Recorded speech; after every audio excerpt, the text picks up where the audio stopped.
Olá, muita paz. Então, nós estamos dando continuidade ao estudo do livro No Mundo Maior. Já analisamos alguns personagens e dentro o Penha. Boa noite, Penha, bem-vindo. Muito bem-vinda. Como eu disse, alguns personagens nós vamos estudar hoje. Estamos já estudando, né, que é aquele assassino, aquele que seria seu tutor, que acabou sendo assassinado por ele numa briga, e está hospitalizado. O Calderaro disse que, embora ele tenha um bom conhecimento, o André Luiz também tem um profundo conhecimento, mas falta a eles o sentimento para chegar ao coração dos dois, obsessor e obsidiado, se engalfiando lá naquele hospital o tempo todo, o obsessor, obsidiado.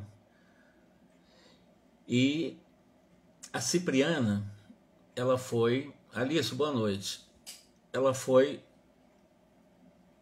convocada pela espiritualidade para poder realmente pacificar essa questão dos dois. O nome dos dois, né, Pedro foi o que matou aquele jovem que ia ser tutelado, que acabou realmente criando todos os álibis para sair, mas foi ele que matou, né, que seria o seu tutor, seu patrão. E Camilo, que é o nome desse patrão, desse obsessor, que está ali no hospital, criando graves situações. No primeiro momento, para acabar aquela discussão, a Cipriana foi e trabalhou primeiro Pedro, o obsidiado. Trabalhou seu coração, trabalhou a sua mente. Até o Pedro achou que estava diante de Nossa Senhora, né? Aquela coisa toda, nos seus arroubos, durante a semi-libertação do corpo, durante a noite em que ele estava dormindo, embora hospitalizado, em condições muito precárias. E, na realidade, a Cipriana foi convocada para interferir nesse caso, até para que o próprio André Luiz e o próprio Calderaro pudessem aprender a adquirir o poder de transformar corações pelo sentimento, que eles não tinham tanto sentimento de fraternidade, sentimento mais amoroso, um sentimento muito mais profundo. E hoje talvez a gente conte um pouco quem é a Cipriana, esse espírito grandiosíssimo, um espírito maravilhoso demais, que consegue realmente chegar no coração de qualquer um, porque ela ama profundamente. Mas ela vai contar em algum momento para o Camilo, o obsessor, como foi a última vida dela. E vocês vão ver que não foi uma vida simples. Como eu sempre digo, ninguém reencarna na Terra para fazer turismo. Nós reencarnamos na Terra para a depuração moral e intelectual. E nesse caso ele vai mostrando o obsessor aguardou ereto, arrogante, porque agora é hora dela trabalhar o obsessor. Então, no caso, o Camilo, revelando-se insensível às palavras que nos haviam dominado os corações, Cipriana, longe de intimidar-se, aproximou-se do obsessor, tocando quase, e falou humildemente: que fazes tu, Camilo? Cerrado, fechado, totalmente averso, longe da comiseração, da misericórdia, Camilo. Camilo, demonstrando incompreensível frieza, respondeu para ela de uma forma bem cruel: que pode fazer uma vítima como eu senão odiar sem piedade? Então já o Camilo respondendo para a Cipriana exatamente dessa forma. Aí ela disse: odiar? Ué, Edmilson, boa noite. Odiar? E a Cipriana aguardava uma resposta de uma pessoa, de um espírito nessas condições. Você sabe a significação de tal atitude, de você se colocar como vítima? As vítimas inacessíveis ao perdão, diz a Cipriana para o Camilo, e ao entendimento costumam ultrapassar a dureza e a maldade dos condenados, provocando horror e compaixão. Quantos se valem desse título de vítima para pôr de manifesto os desvios que lhes povoam ser? quantos se aproveitam da hora de irreflexão de um amigo ignorante ou infeliz para iniciar séculos e séculos de perseguição no inferno da ira. E aí é a lição que ela está dando. Erlen, boa noite. Que a Cipriana está dando nesse momento para o Camilo, que é o obsessor. E outra coisa que ela explica para ele, o seguinte: a condição, aspas, de vítima não te confere santidade. Você não é santo porque você se considera vítima. Será que os que se consideram vítimas se santificaram porque são vítimas? É mais ou menos por aí que ela explica para o Camilo as suas condições de alguém que está cobrando, né? Porque ele foi morto, ele foi assassinado. Sem dúvida, vales-te dela para semear a própria senda, a própria ruína, a sua própria miséria, as suas trevas, os destroços emocionais. Então você está se servindo de vítima, se vitimizando, mas na realidade você está semeando uma estrada de ruína, de miséria, de treva, de destroços, sem dúvida. Pedro, que foi o que matou, que está hospitalizado, vocês estão acompanhando a gente desde o começo, ele está hospitalizado, obsidiado, então é o Pedro.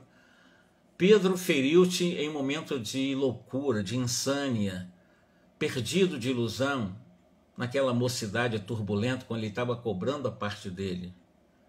No entanto, Pedro, pai de família, ele é hoje. E você, Camilo, também pai de família que foste, homem refletido e prudente que aparentavas ser, não encontraste no espírito mínima réstia de piedade fraternal para desculpá-lo?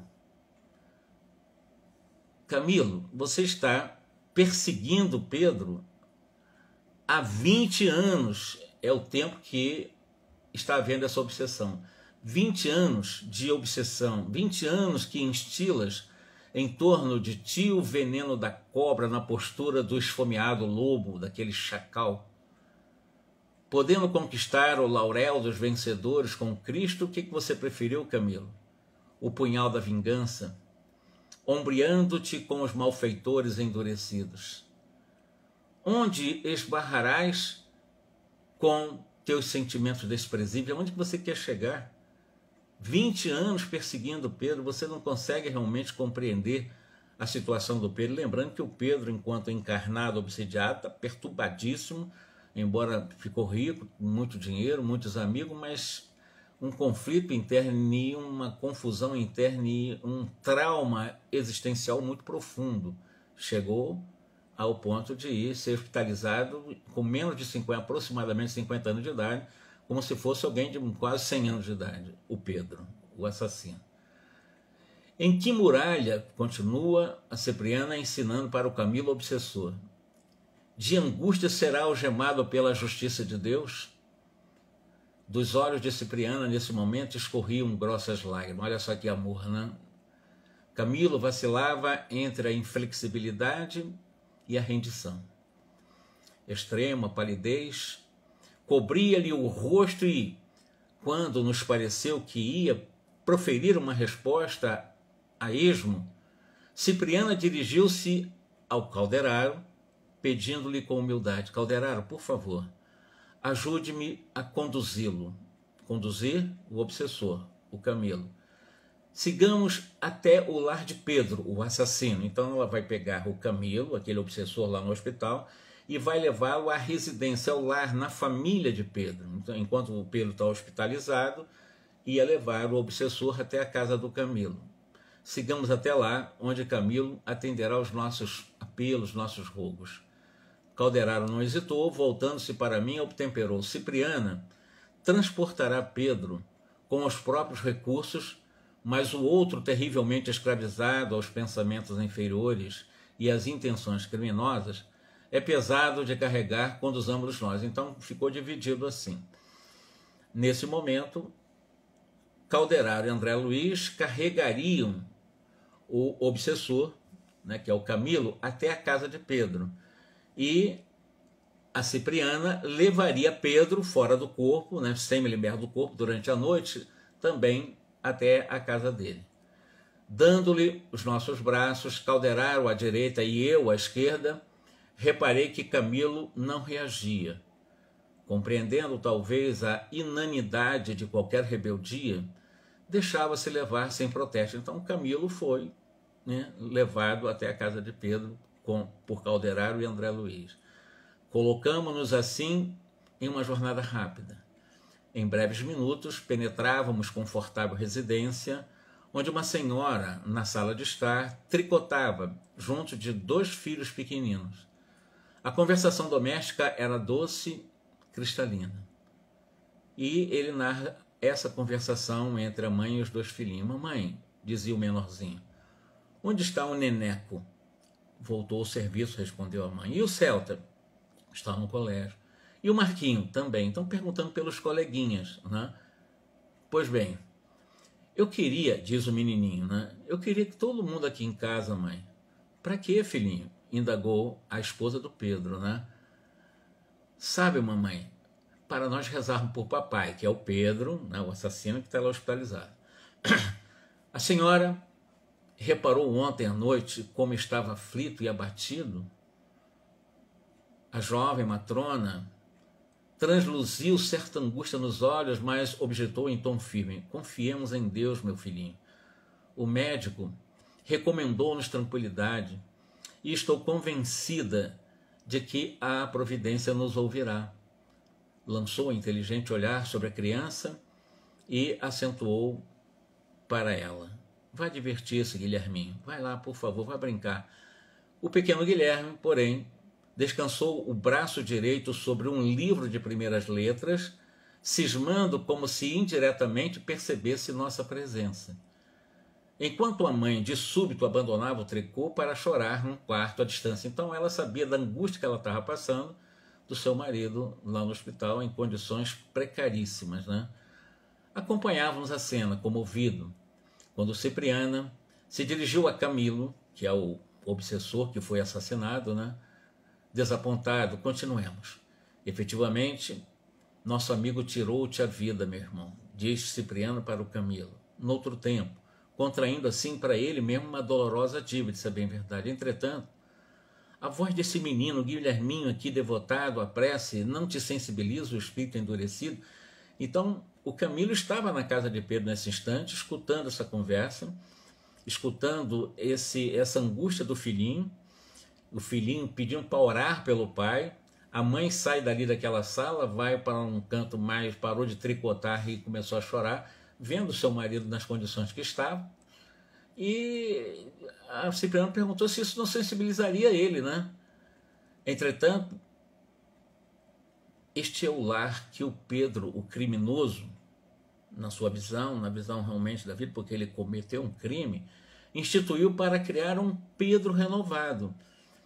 Ele trazia o peso da consciência do crime que ele cometeu no momento de irritação, de explosão, e acabou te matando, é verdade. Mas aqui eu estou mostrando para você um Pedro renovado, um Pedro que casou, um Pedro que constituiu uma família, um Pedro que é um pai amoroso com um filho, com Guilherme e o outro. Aqui trabalha ele exaustivamente para retificar-se perante a lei, está tentando consertar-se do crime que ele fez.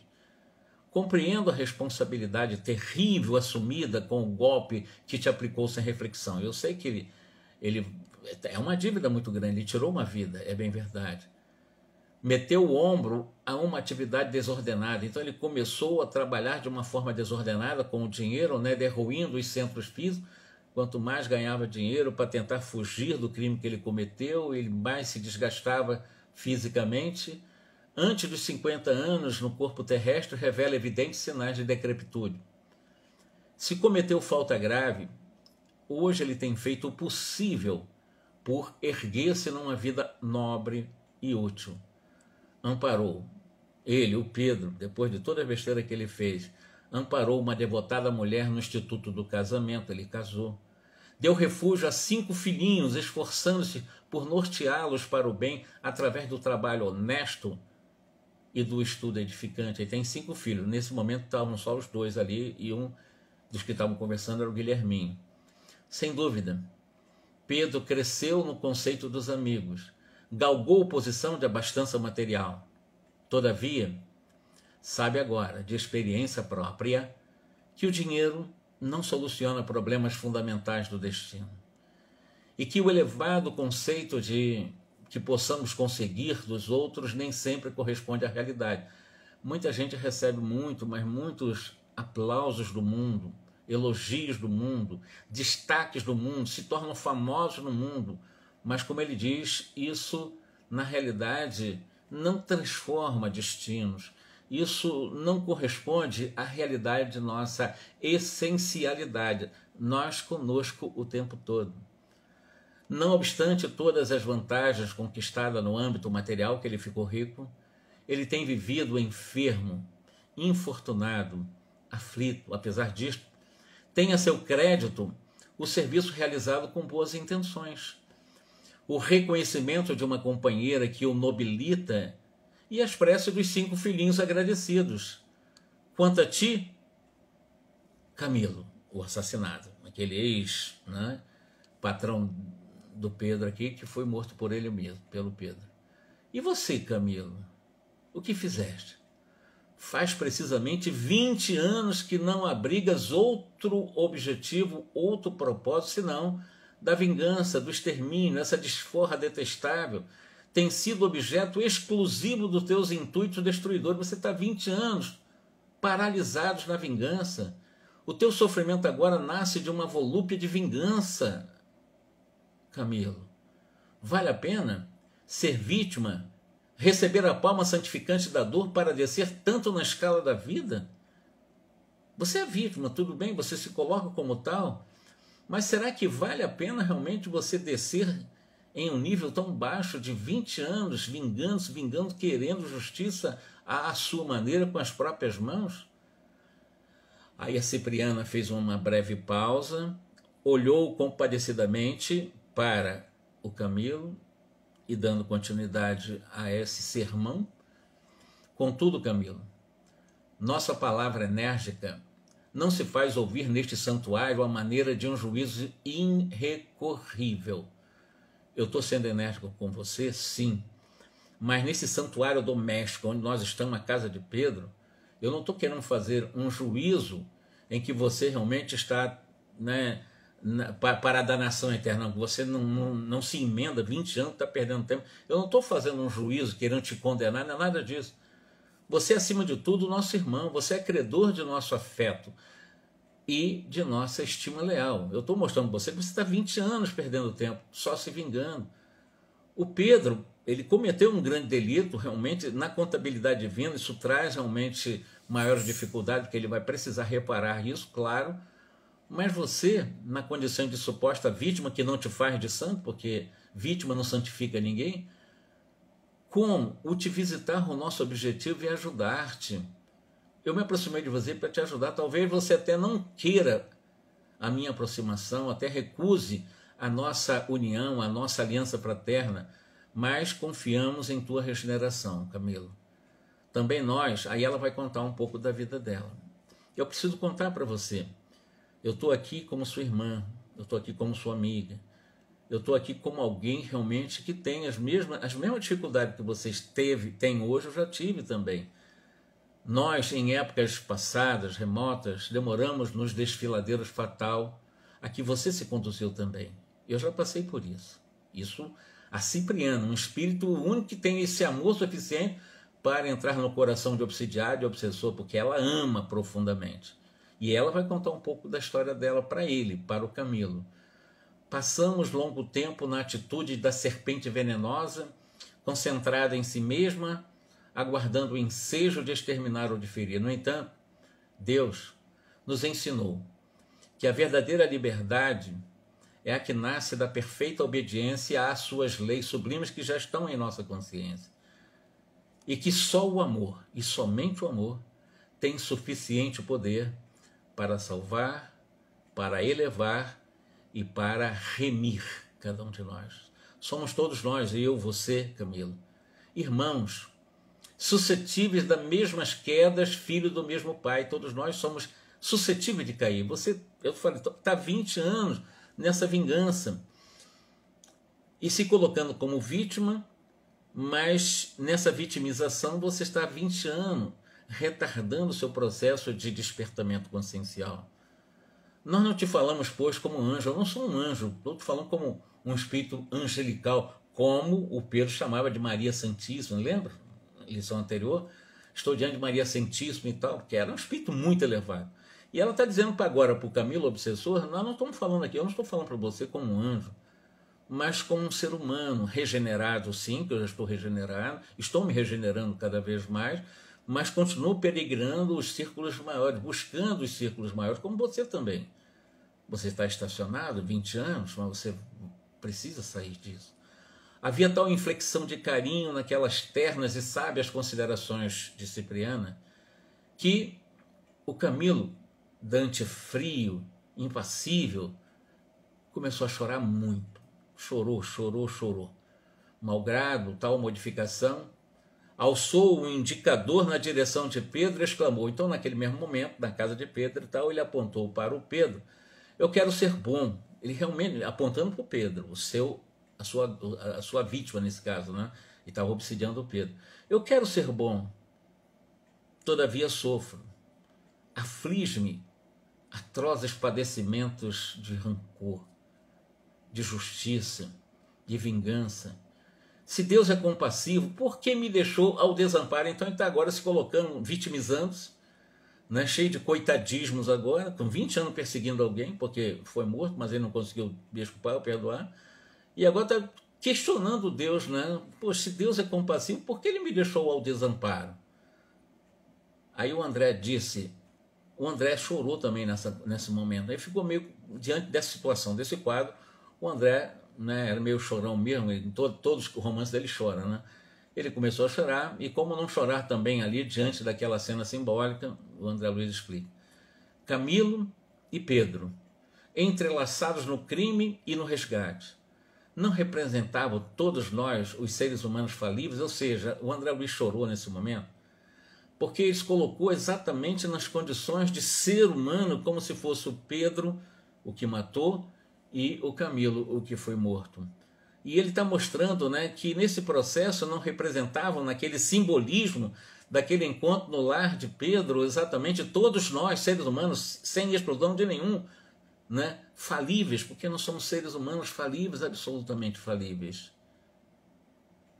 Cipriana, tolerante, maternal, não personificava a compaixão divina, ou seja, ele fez duas coisas aqui. Seres humanos que somos falíveis, simbolizados em Pedro e no Camilo, e a Cipriana, esse espírito de escol, um espírito maravilhoso, como se fosse exatamente essa tolerância maternal, esse amor maternal, a personificação da compaixão de Deus. Sempre inclinada a Cipriana a ensinar com o perdão e a corrigir através do amor. Ouvindo as palavras do Camilo, Cipriana observou, quando o Camilo disse que estaria desamparado de Deus, aí ela disse o seguinte: quem de nós, meu amigo, poderá entender toda a significação do sofrimento? Indagas a razão porque permitiu o Senhor atravessar-se tão dura prova. Pois bem, Camilo, a dor expande a vida, o sacrifício liberta. A dor nos dá a capacidade de viver mais em plenitude. Eu vou dizer o que ela vai mostrar na vida dela aqui. Nenhum ser humano reencarna na Terra para fazer turismo na Terra. Nós reencarnamos e a reencarnação tem esse objetivo. Qual o objetivo final da reencarnação? É o nosso progresso. E não se progride sem as provas e sem as expiações, que são consequência das provas mal resolvidas. Mas não se consegue resolver, não conseguimos crescer moral e intelectualmente na Terra sem as provas, sem os desafios, sem as dores. É impossível, não há possibilidade. Não há possibilidade. Então nós precisamos encarar essa realidade. Ninguém reencarna para sofrer, claro, mas todos reencarnamos e passamos pela dor. E a dor é um convite para o amor. Isso é inevitável. Camilo, a dor expande a capacidade de você ver a vida, expande a vida, amplia a capacidade de ver. E o sacrifício liberta-nos. O martírio é problema de origem divina. Então ela vai até o martírio, o sacrifício. Tentando absorvê-lo, pode o espírito elevar-se ao auge resplandecente ou precipitar-se em abismo tenebroso. Ou seja, diante da dor, qualquer tipo de dor moral ou física, ela está dizendo, se nós conseguirmos absorver a dor, entender a dor e crescer com a dor para transformar a dor em amor, nós chegaremos ao auge resplandecente, chegaremos ao máximo desse processo da ampliação da nossa vida. Mas se nós murmurarmos, ou seja, nos rebelarmos contra a dor, é com certeza um encaminhamento para uma precipitação nos abismos tenebrosos do eu mais tenebroso, do sofrimento mais atroz. Porque o sofrimento é a inaceitação da dor. Quando você não aceita a dor, você transforma em sofrimento. E a distância é maior para a solução da própria dor. Porque muitos retiram do sofrimento, dos que sofrem, muitos retiram do próprio sofrimento o óleo da paciência. A pessoa sofrendo, ela aprende a ser paciente, que acendem a luz para vencer as próprias trevas. Então, no próprio sofrimento, na própria dor, nas próprias agruras das provas mais difíceis, a pessoa consegue realmente fazer um suprimento, um abastecimento de óleo necessário de paciência para luzir e vencer as próprias trevas. Então, as provas são um convite para a paciência, para a humildade, porque nós somos aprendizes até chegarmos a sermos espírito puro. Então seremos aprendizes da vida por trilhões de anos. Somos todos aprendizes da vida. Ao passo que outros dele extraem pedras e espinhos de revolta, com que se despenham na sombra dos precipícios, e a maioria não aceita a dor, e acaba extraindo, fazendo da dor pedras e espinhos de revolta, com que se despenham, né, nas sombras dos precipícios do eu egóico mais profundo, através de traumas, angústias e dilemas. Vendo, chorando, Cipriano continuou, porque estava chorando muito nesse momento, o obsessor, no caso o Camilo. Chora, desabafa-te. O pranto de arrependimento, Camilo, tem miraculoso poder sobre a alma ferida. Então ele estava chorando bastante, como que em processo muito próximo de arrependimento. Recolheu Camilo quase maquinalmente nos braços, conservando os contendores conchegados ao peito, qual se lhes fora mãe comum. Então ela abraça o Camilo, o obsessor, nesse momento, como se fosse seu próprio filho, com um amor gigantesco. Transcorrido alguns tempos, dirigiu carinhoso olhar ao algoz de Pedro, que é o Camilo, né, e prosseguiu. Camilo, comentas o mal que te feriu. Invocas a providência com expressões desrespeitosas, porque Deus me abandonou, passar por essa amargura. Você está sendo respeitoso com Deus. Meu filho, cala. O dom de falar quando não puderes servir ao bem. Então não murmure contra as leis de Deus. Aí ela vai contar um pouco a história dela. E é uma história lindíssima, mas ao mesmo tempo é uma história mostrando que ninguém reencarna para fazer turismo na Terra. Eu estou falando da história que é um momento de um espírito extremamente iluminado, extremamente amoroso, muito, mas muito acima de toda uma capacidade intelectual de um Calderaro, de um próprio André Luiz. Estou falando de Cipriana. E ela diz o seguinte para o Camilo. Camilo, eu vivi igualmente na Terra e não padeci quanto devia, considerado o tesouro da iluminação espiritual que recebi do céu pela dor. Então ela diz, eu passei pela dor. E mesmo assim eu talvez não padeci quanto devia. Porque eu recebi, segundo ele, o tesouro da iluminação espiritual através da dor que eu passei. Perdi os meus sonhos, perdi o meu lar, perdi meu esposo, perdi meus filhos. O Senhor, Deus, nos deu a família. O Senhor nos retirou a família. Meus dois rapazes, meus dois filhinhos, foram assassinados numa guerra civil em nome de princípios legais de governo. Minhas duas filhas, seduzidas pelo fascínio do prazer e do ouro, satirizaram-se de minhas esperanças, ou seja, zombaram, né, da educação que ela deu para suas duas filhas, né, e permanecem hoje ainda nas esferas sombrias, emaranhadas em perigosas ilusões. E meu esposo, que era o único amigo que me restava, já que dois filhos assassinados e duas filhas se prostituíram, o apoio dela, na família dela, de 4 filhos e o esposo, era o esposo. E ele era o único amigo dela, para ela, a Cipriana, quando da sua última encarnação. Entretanto, quando a lepra, a hanseníase, acometeu a minha carne, o meu marido abandonou-me também, agarrado por visível horror à lepra. Então ficou com nojo da Cipriana em sua última encarnação. Ela estava leprosa. Desprezaram-me todas as afeições, fugiram os favores do mundo. Contudo, enquanto meus membros se desatavam do corpo que se corrompia pela lepra, quando me achava relegada ao extremo desamparo dos que me eram caros da minha família, robustecia, fortalecia-se dentro de mim o cântico da esperança. Minha alma glorificava o Senhor da vida triunfante. Concedera-me ele, Deus, um dia todas as graças da saúde e da mocidade, retomando em seguida, quer dizer, me deu a saúde e ele tirou, digamos assim, ele retomou a saúde e em seguida esses bens que eu guardava por empréstimo. Então ela disse, poxa, Deus me deu a saúde e ele retomou a saúde e eu fiquei com a doença. Ele me deu a família, ele trouxe a família, porque Deus é dono da vida, né? Então ele retomou a família e era o que ela chama, eu guardava por empréstimo, tudo isso era empréstimo. Privou-me dos entes queridos, o Criador privou-me dos meus entes queridos, desfez meu equilíbrio orgânico, enviou-me a fome e a dor. No entanto, quando a minha solidão se fez amarga e completa, a minha fé elevou-se mais clara e mais viva. Que necessitava eu, miserável mulher, se não padecer para santificar a esperança?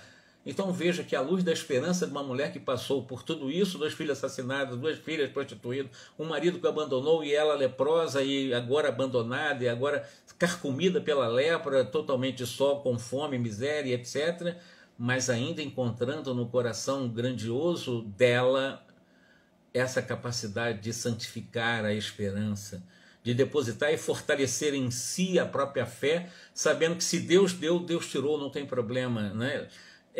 A vida é assim, como eu disse, viver na Terra é um processo de aprendizado permanente e não para fazermos turismo e vivermos sob a ilusão dos narcóticos da mentira. E ela continua, que não precisaria ainda para lograr o acesso às fontes superiores, e o que ainda preciso desenvolver, um espírito tão iluminado, tanto amorosidade, um espírito maternal tão grandioso, e ela ainda está fazendo essa pergunta, que não precisaria ainda para lograr o acesso às fontes superiores, ainda preciso crescer muito.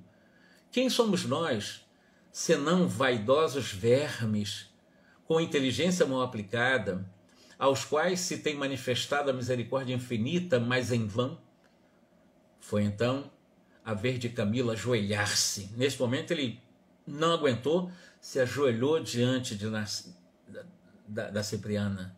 Do tórax de Cipriana partia um radioso feixe de luz que lhes atravessava o coração, qual uma lança de luar cristalino. O infeliz, genuflexo agora, ajoelhado, beijava-lhe as mãos num transporte comovente de gratidão, borrifando-a de lágrimas. Sim, disse ele chorando, não me falarias desta maneira se não me amasseis. Então, o Camilo, você está me amando, eu sinto o seu amor por mim. Não são as vossas palavras que me convencem, não, senão o vosso sentimento que me transmuda, o vosso sentimento. Essa luz que jorra do coração dela, que chegou ao coração dele, é o que transformou. Não foi nem a história dela propriamente dito, mas ela contou a história, né, de tantos tormentos, tanto sofrimento, no extremo de um sofrimento. Aliás, estava falando com um homem que foi rico, com um homem que foi assassinado, com um homem que agora é um obsessor por 20 anos em obsessão. E ele compreendeu a situação não pela narrativa dela, mas pelo amor que ela dedicava a ele, como um verdadeiro filho que era para ela. Um verdadeiro espírito maternal de Cipriana. E como acontecer a Pedro, aí também o Camilo gritou, Mãe do céu, libertai-me de minhas próprias paixões. Desfeixai-me as algemas que eu mesmo criei. Eu quero fugir de minhas sinistras recordações. Quero partir, esquecer, empenhar-me na luta regeneradora, recomeçando a trabalhar. Depois de todo esse cenário narrado por André Luiz, Cipriana confiou os doentes, né, e diz ele aqui, né, Cipriana confiou-nos o doente cujo veículo denso descansava no hospital próximo. E num triunfante sorriso de ternura materna, enlaçou o ex-perseguidor murmurando. Agora tu é um ex-perseguidor, porque ele agora se arrependeu. Já não podemos chamar de obsessor, agora ele está arrependido. Abençoado sejas tu, que ouviste o apelo do perdão redentor. Que o Pai te abençoe para sempre. Vamos, a providência oferece trabalho regenerativo a todos nós. Abraçou-se a forma repulsiva do ex-verdugo, que o Camilo estava numa condição péssima, de perseguindo durante 20 anos, o perispírito dele pegajoso, fétido, né, como ele está falando, o ex-verdugo, né, de forma repulsiva, aconchegou o coração, aproximou-se de nós, dirigindo-nos a palavra gentilmente, irmãos. Isso a Cipriana, agradecendo ao Calderaro e ao André Luiz, que ajudaram nesse processo. Irmãos, agradeço-lhe o concurso fraternal. O nosso amigo sofredor seguirá em minha companhia. Ela, inclusive, vai levar o Camilo de volta. Espero localizá-lo em terreno de atividade restauradora, levá-lo para um lugar para tratamento. E antes de despedir-se, notificou o meu orientador. Irmão Calderaro, aguardo-lhe a colaboração hoje, à noite, em favor de Cândida. Aí vai ser um outro que eu vou deixar para a próxima. Cândida é um outro caso, né? E a irmã Cipriana que está entregando para o Calderaro esse caso Cândida, né? Irmão Calderaro, aguardo-lhe a colaboração em favor da Cândida, que deve regressar ao nosso lado amanhã em definitivo. Então, Cândida, ela está no último dia de vida na Terra. É um outro caso que eu vou contar na nossa próxima live. Mas eu vou adiantar só que Cândida é uma mulher digníssima, sofrendo absurdamente já hoje, no caso, o último dia de vida na Terra. Teve filhos que o abandonou na mais absoluta pobreza, costureira e etc. E a Cipriana diz para o Calderaro, precisamos salvar-lhe da loucura total da filhinha, de uma das filhas. Ela tem três filhos, uma é uma filha.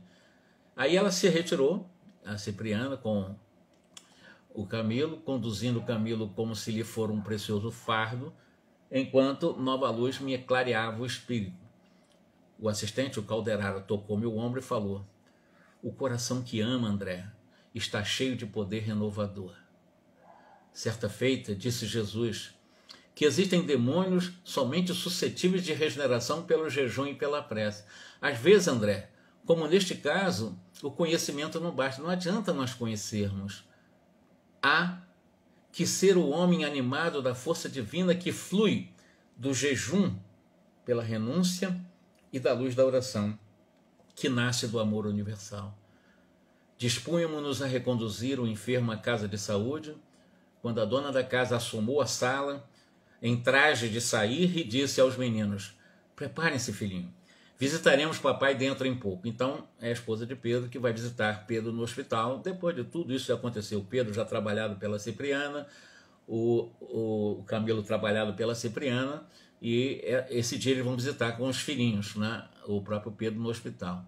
Transportamos Pedro ao leito, dispensando-lhe os cuidados possíveis. Em breve, despertava a sorrir, melhorado, quase feliz, chamou a enfermeira, demonstrando um novo brilho no olhar, não sentia mais a dor persistente no peito, algo refletia nele, o que matou e está imortalizado, expungira-lhe os negrores da cabeça, que nós estudamos aqui em reuniões anteriores, né? Aquelas tóxicos negros que prejudicavam toda a sua função neurocerebral e todo o sistema nervoso, com uma chuva benéfica lava e clareia num céu de chumbo. Decorrida uma hora, a esposa e os filhinhos penetravam o aposento lá no hospital, partilhando um bem-estar.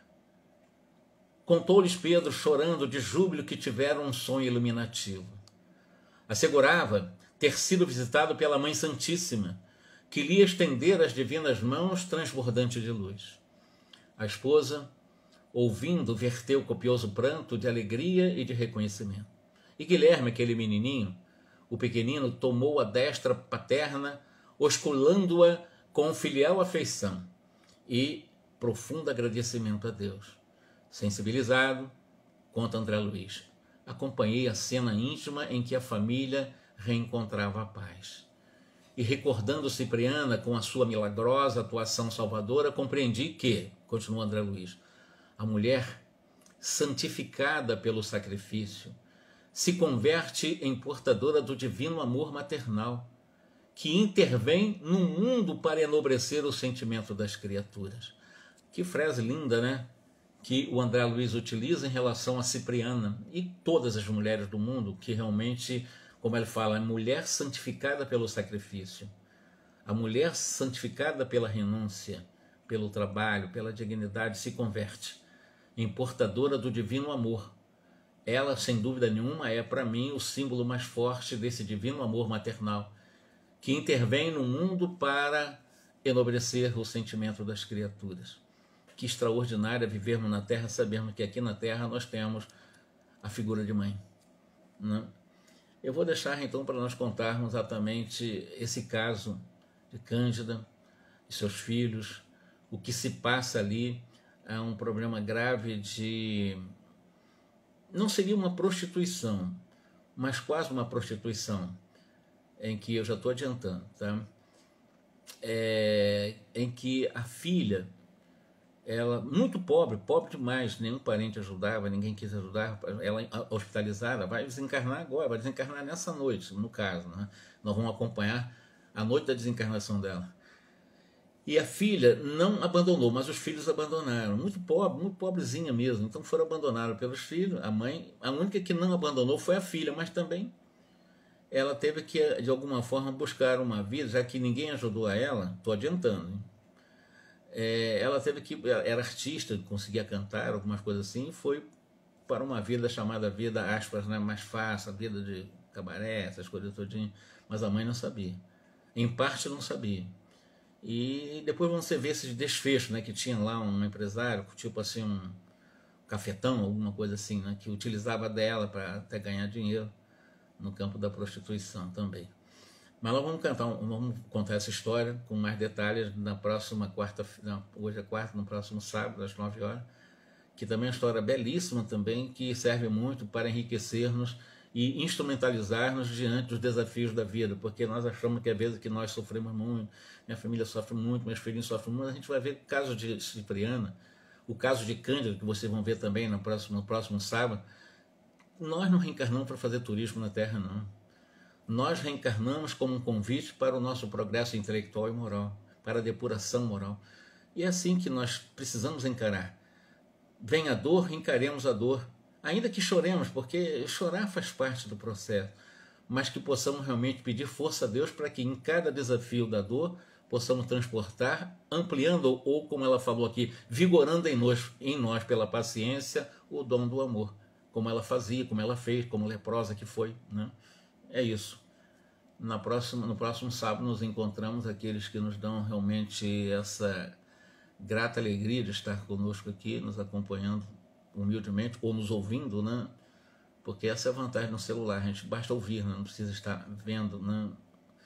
Olha, um grande abraço para todos vocês e até sábado às 21 horas, do qual contaremos agora a história no livro Mundo Maior, no 11ª parte, o caso Cândida com a família dela também, que vocês vão ver que não é uma coisa tão simples e prova de que ninguém reencarna para turismo na Terra, não. Um grande abraço para vocês, tá? Geraldo, um grande prazer, tá?